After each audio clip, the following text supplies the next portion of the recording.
In this video, we will learn how cloud computing models function by comparing them to different ways we manage our daily transportation. Think about your morning commute and decide how much control you actually want over the vehicle that gets you there. Cloud computing follows this logic by dividing how much hardware you manage versus the tasks your provider handles for you. Choosing the right service model prevents you from wasting time on infrastructure tasks that your provider can easily manage. IaaS is like buying your own car because you own the vehicle and must handle all the maintenance, fuel, and driving yourself.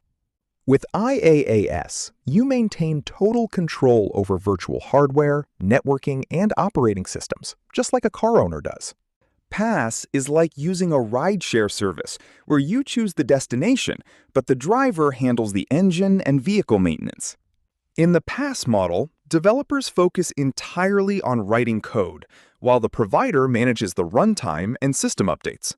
SaaS is like taking public transit because you simply board the bus and reach your destination without any operational responsibility. With SaaS, the provider handles everything, including maintenance, security, and updates, leaving you to just use the software. Each model shifts the management burden, moving from high user control in IaaS to high provider control in SaaS. Choosing between these models depends on whether you need custom infrastructure control or just a ready-to-use software solution. A startup might start with IaaS for control, move to PaaS to scale, and eventually adopt SaaS for daily operations.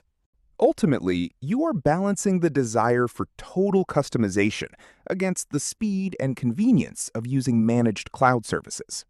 You now have a clear mental framework to identify exactly how much management you are offloading to your cloud provider. Subscribe for more content like this and start your prep today.